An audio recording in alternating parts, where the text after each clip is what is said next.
안녕하세요. 영어 잘하는 헤드헌터 영자리입니다. 오늘은 제가 굉장히 자주 받는 질문에 대해서 설명을 드리려고 합니다. 그 질문이 무엇이냐면 제가 이 회사에 지원을 하려고 하는데 괜찮은 회사인가요?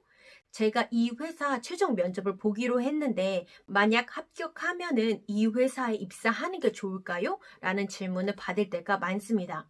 그래서 사실 헤드헌터도 이런 질문을 받았을 때 헤드헌터에게 꼭 필요한 요소 중에 하나가 어떤 회사 이름을 듣고 조사를 한 후에 이 회사가 좋은 회사인지 좋은 회사가 아닌지를 구분할 줄 안다면 좋은 헤드헌터입니다. 왜냐하면은 헤드헌터가 어떤 회사와 일을 하면서 후보자에게 추천을 해주는데 만약 좋지 않은 회사라면 이 비즈니스 자체에도 굉장히 무리수가 생길 수 있기 때문에 저희는 최대한 좋은 고객사들과 일을 하려고 하고 이 좋은 고객사들이 또 좋은 후보자를 만날 수 있도록 노력을 하는 부분이 있습니다. 그래서 오늘 제가 말씀드릴 내용은 사실 대기업에는 조금 해당이 안 될 수 있는 내용입니다. 이런 중소, 중견, 스타트업, 외국계를 내가 판단할 때 필요한 기준 5가지를 제가 여러 편에 나눠서 말씀을 드릴 것이고 오늘은 첫 번째 기준에 대해서 말씀을 드리려고 합니다.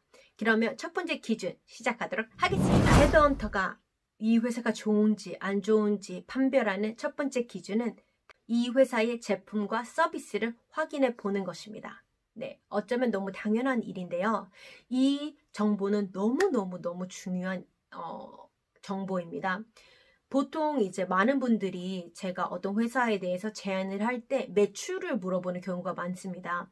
하지만 회사의 매출이 절대적일 수 없습니다.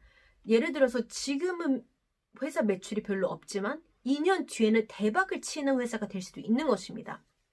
예를 들어서 다노라고 들어보셨을 것입니다. 다이어트 노트의 줄임말인데 요즘 온라인 PT로 굉장히 더 훨씬 유명해졌고 근데 그 전에는 이제 식품을 만드는 어떤 그런 쇼핑몰 형태로 굉장히 알려졌고 사실 소셜 느낌으로도 사실 처음에 시작했습니다. 그래서 본인의 다이어트 일지를 쓸 수 있는 어떤 그런 앱도 있고 했는데 근데 여기 단어 같은 경우에 처음에 시작할 때부터도 물론 인기가 있기는 했는데 이제 대중적으로 알려지지는 않았습니다.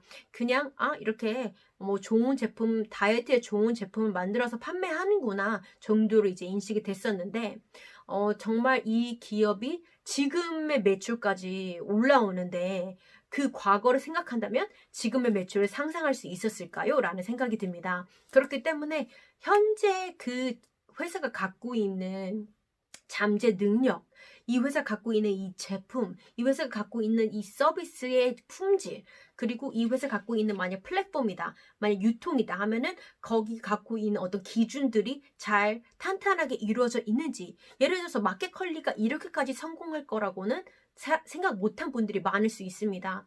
실제 그 마켓컬리가 처음 시작했을 때 굉장히 힘들고 어려운 상황에서 이렇게 이끌어간 부분들이 있는데 지금은 굉장히 대중적으로도 알려진 어떤 플랫폼이 되었고 사실 근데 그 당시에 합류했던 사람들이 이거를 알 수 있었을까라는 생각이 들지만 정말 지금은 정말 대단한 플랫폼이 되었습니다. 그렇기 때문에 이런 잠재 능력을 함께 확인하실 필요가 있습니다.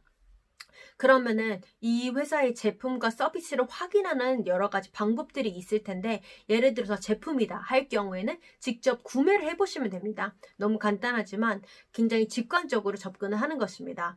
그래서 만약 구매했다 그래서 좋다 그러면은 다른 사람도 이런 걸 느끼겠구나. 만약 100% 만족하지 못하더라도 내가 80% 이상 만족한다 하면은 조금만 개선된다면 훨씬 더 나아질 것이기 때문에 그런 부분에서 내가 이 제품을 실제로 써보면서 느낄 수 있는 부분들이 있습니다. 또한 만약 제품이 아니라 플랫폼이다. 그럼 그 플랫폼을 이용해 보시는 방법이 있고 그 다음에 어떤 서비스다. 그럼 서비스를 한번 이용해 보는 방법이 있습니다. 근데 또 이제 내가 실제로 사용할 수 없는 서비스가 있는 경우가 있습니다. 예를 들어서 이 헤드헌팅 같은 경우도 서비스인데 이제 특정 기업들에서만 사용하는 서비스입니다. 이런 경우에는 내가 실제 경험해 보기는 어려워서 이런 회사들 같은 경우는 어떻게 정보를 알 수 있을까요? 라는 부분이 생깁니다.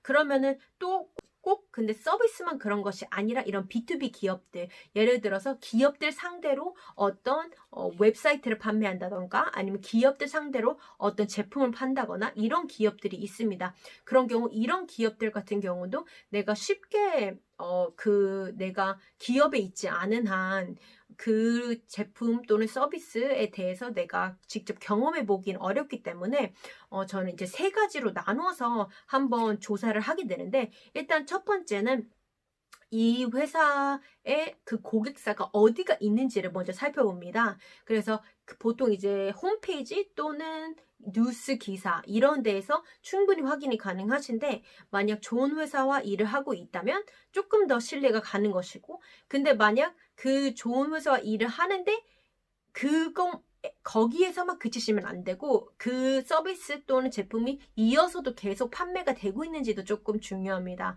왜냐하면은 만약 평판이 좋지 않고 내부에서 후기가 좋지 않았다면 또 바꿀 수가 있기 때문에 그 회사에서 실제로 평판과 후기가 좋았는지를 알아볼 수 있으면 좋습니다. 사실 그래서 그러면 내부에 있는 어떤 사람과 접근을 하면 좋은데 그러기가 조금 사실 어려운 부분들이 있기 때문에, 그러면은 이 회사가 세 번째로 이제 제가 하는 부분이 뭐냐면, 이 업계에, 이 마켓에 있는 경쟁사에 있거나 아니면 이 관련된 충분히 이 서비스 또는 제품을 알만한 사람이 내 주변에 누가 있는지를 파악한 후에 3명 이상에게 이 회사에 대한 정보를 물어보는 경우가 있습니다.